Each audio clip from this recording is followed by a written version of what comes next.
Hello दोस्तों, कैसे हो आप सब। तो चलिए, पिछले वाले वीडियो में हमने आपको केवल कॉन्सेप्ट के बारे में बताया था और एक क्वेश्चंस कराया था जो बड़ा क्वेश्चन था। वहाँ पे हमने आपको बताया कि किस तरीके से आपको अकाउंटिंग इक्वेशन के क्वेश्चंस करने हैं। आज हम इस लेक्चर में आपको ये बताने वाले हैं कि हमें क्वेश्चंस को किस तरीके से अटेम्प्ट करना और इम्पोर्टेंट क्वेश्चंस क्या हैं इसके। तो चलिए आइए आज हम देखते हैं, फिर से एक बार अकाउंटिंग इक्वेशन का कॉन्सेप्ट रिवाइज कर लेते हैं। मैंने बताया था कि अकाउंटिंग इक्वेशन में तीन ही चीज़ें आपको देखनी है। क्या क्या? पहली चीज़ आपको देखना है एसेट्स। एसेट्स में आपको क्या रिकॉर्ड करना है? पहली चीज़, जो आया वो प्लस में, जो गया वो माइनस में। लेकिन इसमें से आपको एक चीज़ छोड़नी है, सर्विस। क्या? सर्विसेज का आना जाना यहाँ रिकॉर्ड नहीं होगा। सर्विसेज का आना जाना हम यहाँ कैपिटल में लेके आएंगे। कहाँ लेके आएंगे इसको? कैपिटल में। तो ये चीज़ हमारी कहाँ चली आएगी? कैपिटल में। दूसरा चीज़ हम एसेट में क्या रिकॉर्ड करेंगे?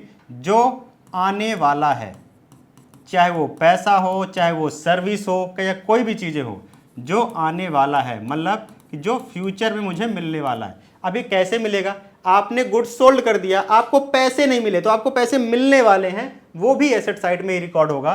तो इसमें चाहे कैश मिलने वाला हो चाहे सर्विस, इसमें कुछ भी एक्सक्लूड नहीं करेंगे।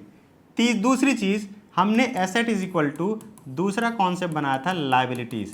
लायबिलिटीज़ का मतलब ये है कि जो चीज़ जाने वाला है, अभी नहीं फ्यूचर में, या इसी को लिख लो जाएगा, जो अभी नहीं गया लेकिन वो फ्यूचर में जाएगा। कैसे? मैंने गुड्स खरीदा लेकिन पैसे अभी नहीं दिए, तो बाद में पैसे देंगे। तो जैसे इसे एग्जांपल लिख लो क्रेडिटर, तो क्रेडिटर इसमें आते हैं।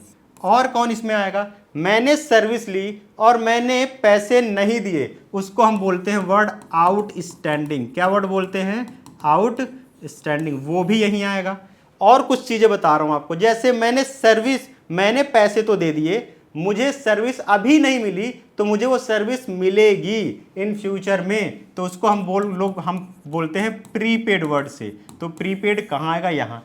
मैंने गुड्स दे दिया लेकिन मुझे भी पैसे नहीं मिले, तो जिस पर्सन से मुझे पैसे मिलते हैं उनको हम क्या बोलते हैं? डेटर। तो डेटर भी यहाँ। तो डेटर, प्रीपेड सर्विसेज वगैरह जो होंगी वो सब एसेट में आएंगी। जो जाने वाला है वो सब लायबिलिटीज में। बाकी ऑनर्स का फंड है, कैपिटल में आएगा। किसका फंड? ऑनर्स का फंड, जब वो बिजनेस में लगाते हैं, ठीक है। और उसके बाद अगर इन्होंने सर्विस ली है, सर्विस टेकन, वो माइनस होगा, उसको हम एक्सपेंस मानते हैं। इसको हम लोग क्या मानते हैं? एक्सपेंस। और जो सर्विस इन्होंने दी है, उसको हम लोग इनकम मानते हैं, उसको हम लोग क्या बोलते हैं? प्लस। बाकी लॉस हुआ किसी चीज़ से, माइनस। और अगर गेन या प्रॉफिट हुआ तो उस चीज़ को हम यहाँ पे लाके क्या करेंगे? प्लस। तो इतनी सारी सर्विस रिलेटेड और प्रॉफिट एंड लॉस रिलेटेड चीज़ें सब कहाँ पे रिकॉर्ड होती हैं? ऑनर्स फंड में। बाकी जो आ गया या आने वाला है या जो चला गया वो एसेट में। लायबिलिटीज में जो जाने वाला है, तो इसको याद रख लो, इसको रखो, और इसको केवल इसी के बेसिस पे हम क्वेश्चन करने वाले। तो आइए, सबसे पहले हम अकाउंटिंग इक्वेशन का फॉर्मेट क्वेश्चन में क्या लिखा हुआ है?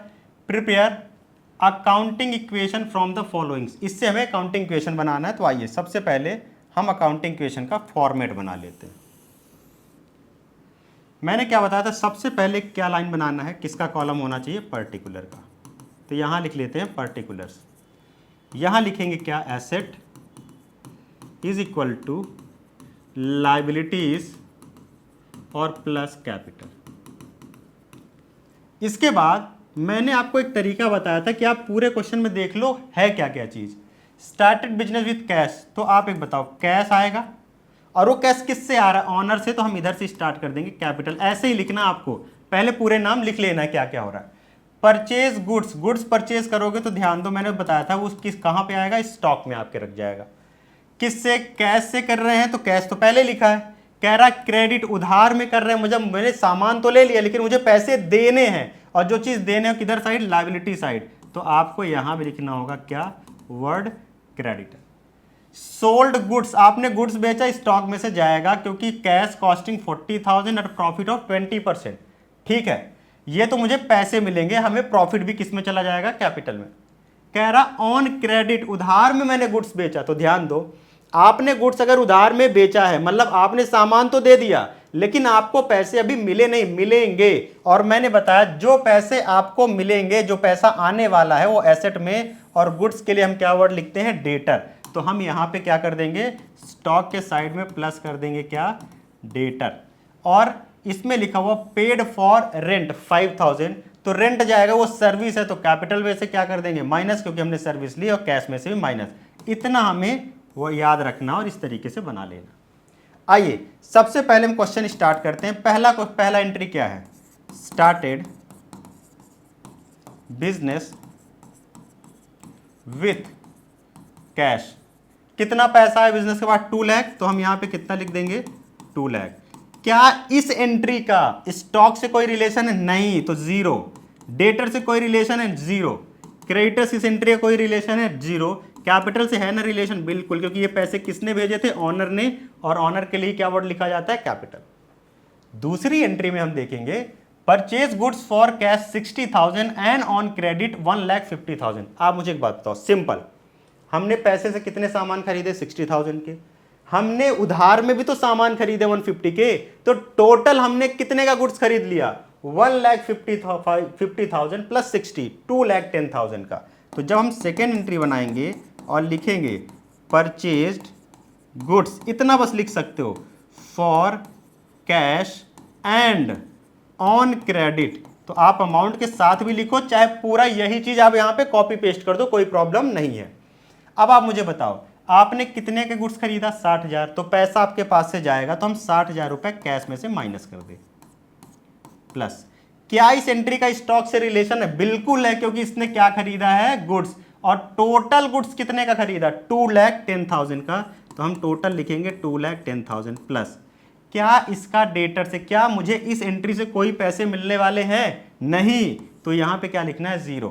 क्या मुझे कोई पैसा, क्रेडिटर मतलब जो मुझे पैसे देने हैं, जो लायबिलिटी, क्या इस एंट्री को पढ़ के मुझे समझ में आ रहा है, बिल्कुल, उधार वाला पैसा मुझे देना पड़ेगा, कितना, 1,50,000 हम लिखेंगे क्रेडिटर में, प्लस इसका ऑनर के कुछ, क्या मुझे प्रॉफिट हुआ, कुछ लॉस हुआ, कुछ सर्विस की बात आई क्या, नहीं, तो हम यहां पे क्या लिख देंगे, जीरो। अब हम यहां पे क्या लिखेंगे, न्यू इक्वेशन, कितना आया, 2 लाख में 60, 1,40,000 plus 2,10,000 plus 0 is equal to 1,50,000 plus 2 lakh. अब यहां न्यू इक्वेशन में आप कभी भी मैच कराओगे आपका इक्वल आना चाहिए। थर्ड एंट्री में आते हैं।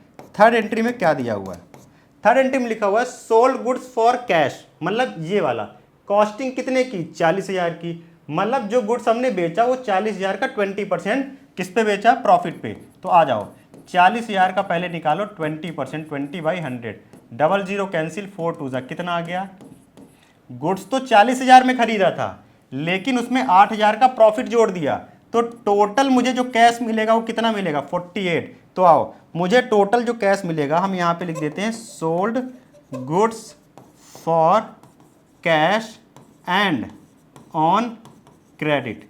अब ध्यान दो, मैं एक 1 बाय 1 सिंपल तरीके से आपको बना के दिखा रहा हूं कि आपको कैसे करना है। मैंने इस वाले एंट्री में जो बनाया वो मैंने कहा 40,000 का तो खरीदा, 8,000 का प्रॉफिट ले लिया, तो बेचा कितने में, 48। ये किसके वाले के साथ किया, कैश वाले के साथ। अब इसमें एक क्वेश्चन और लिखा, ऑन क्रेडिट में भी था ये ट्रांजेक्शन, कितना था, क्रेडिट में। चलो क्रेडिट वाले कितने, कॉस्टिंग का मतलब खरीदा कितने में, तो कह रहा खरीदा 72 में, लिख दो खरीदा कितने में, 72 में। कह रहा 25% प्रॉफिट, तो आओ यहां निकाल लेते, 72,000 का 25/100, 720 इंटू 25 करो, कितना आ जाएगा, 25 इंटू 0 0, 25 इंटू 2 50 0 5, 25 इंटू 7 175, और ये कितना हो जाएगा 180, 18,000 का। तो प्रॉफिट उस पर कितना लिया, 18। तो इसका मतलब टोटल मुझे जो पैसे लेने, ये और ये 8 to 10 0, और टोटल कितना होगा 7 और 1 90। टोटल पैसे कितने ले रहे हैं, 90। लेकिन ये तो उधार वाला है, ये तो पैसे अभी मिलेंगे नहीं, तो ध्यान दो ये पैसा मुझे कैश में मिलेगा, कितना कैश में लिख दूं, 48। ठीक है, अच्छी बात है। दूसरा, ये पैसा मुझे उधार में मतलब डेटर से मिलेगा, तो मैं डेटर में लिख दूं कितना, 90,000। ठीक, यहां तक मैंने इसको खत्म कर दो, इसको, ये मैंने रिकॉर्ड कर लिया। अब मैं एक बात बताओ, जो मैंने गुड्स बेचा वो कितने में खरीदा था, 40 में, और यहाँ कितने में था, ये 72, दोनों को मिला करके 1,12,000 का गुड्स हमने बेचा। तो ये 1,12,000 यहाँ से। अब सुनो, अब सबसे बड़ी प्रॉब्लम पता है क्या, सबसे बड़ा डाउट कहाँ पे होता है कि सर हम बेच तो इतने में रहे, तो हमने इसको क्यों माइनस किया। क्योंकि ध्यान दो, स्टॉक में हम वो गुड्स के लिखते हैं जितने में हमने खरीदा था। तो अगर वो बता रहा है कि आपने बेचा, आपको पैसे इतने मिलने वाले हैं, लेकिन वो गुड्स है कितने का, कितने में खरीदा था, इतने में, तो इतने के ही खरीदे वाले गुड्स जाएंगे, इसलिए हम उसको यहाँ पे रिकॉर्ड कर रहे हैं। इसके बाद प्रॉफिट कितने का हो गया, 18 + 8, तो कितना हो गया, 26। तो प्रॉफिट हमेशा किसको चला जाता है, ऑनर को, 26,000। इस तरीके से हम इस एंट्री को रिकॉर्ड करेंगे। बहुत ही सिंपल है, यहाँ पे ज़्यादा कंफ्यूज नहीं होना है। सबसे पहले करना है, कैश वाला अलग रख लो, क्रेडिट वाला अलग रख लो। कह रहा कॉस्टिंग बता दो, ठीक है, 40 में खरीदा, कह रहा 20% प्रॉफिट ले रहे हैं, तो ठीक है, 20% हो गया 8,000। तो जब 40 में खरीदे थे और 8,000 का आपने प्रॉफिट लेने की सोची है, तो आप उससे टोटल पैसा कितना लोगे, 48। और उधार वाले में भले अभी नहीं मिलेगा, लेकिन बाद में तो मिलेगा ना। तो कह रहा 72 में खरीदा और 18,000 में उसमें प्रॉफिट लेना है, तो टोटल मतलब कितना पैसा लेना उससे, 90। तो मैंने यहाँ पे कैश में लिख दिया कि टोटल मुझे 48 मिल गए और टोटल जो मुझे पैसे लेने हैं वो 90, मैंने रिकॉर्ड कर दिया डेटर में। अब मैं गुड्स में कितना, स्टॉक से कितना माइनस करूं, तो स्टॉक में मैं उतना माइनस करूंगा कि जितने में, कह रहा 40,000 का मैंने ये वाला खरीदा था और 72,000 का मैंने ये वाला खरीदा था, दोनों को जोड़ दिया और उतना माइनस, क्योंकि इतने गुड्स मेरे पास से चले गए खरीदे वाले। 18 और 8,000, 26 हमने प्रॉफिट में डाल दिया। अब इसको ऐड कर लो, 140 और 48, 188 प्लस 2,10,000 में 1,12,000 क्या कर देंगे, माइनस। तो कितना आ जाएगा, तो देखिए 210 में पहले तो 110 माइनस हो गया, 1 लाख में 2, तो ये बचेगा 98,000 प्लस कितना, 90,000 इज इक्वल टू 1,50,000 और प्लस 2,26,000। अभी एक एंट्री और बची हुई है, इस एंट्री को ध्यान से देखो आप लोग। एक एंट्री और बची हुई है बस, किसकी, पेड रेंट की। तो लास्ट में यहां पे हमने लिख दिया न्यू इक्वेशन। अब एक एंट्री और बची है, फोर्थ, क्या लिखा है, पेड रेंट। आप मुझे बताओ, रेंट आप क्यों पेड कर रहे हो, आप रेंट क्यों पेड कर रहे हो, आप मुझे ये बता दो कि आप रेंट क्यों पेड कर रहे हो। क्योंकि आपने किसी के घर का यूज़ किया, मैंने बताया था, सर्विस ली, दी, यूज़ किया, यूज़ करने को कुछ भी दिया, वो सब किसके, ऑनर के कैपिटल से। तो सबसे पहले रेंट पेड, तो पैसा गया, कितना पैसा गया, 5,000, तो यहाँ से 5,000 पहले पैसे से माइनस। क्या रेंट का, सर्विस का स्टॉक से कोई मतलब नहीं, क्या इसका डेटर से कोई मतलब नहीं, क्या इसका क्रेडिटर से कोई मतलब, कि मुझे पैसे किसी को देने अभी नहीं।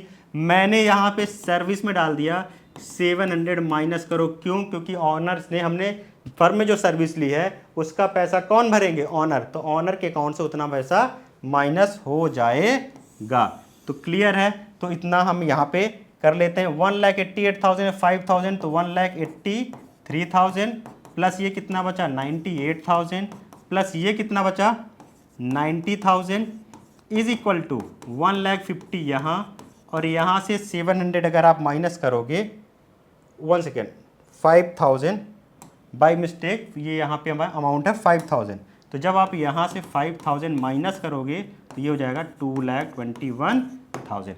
और यही हमारा क्वेश्चन का बेस है। इसी तरीके से आपको समझ के क्वेश्चन करना है अकाउंटिंग क्वेश्चन को।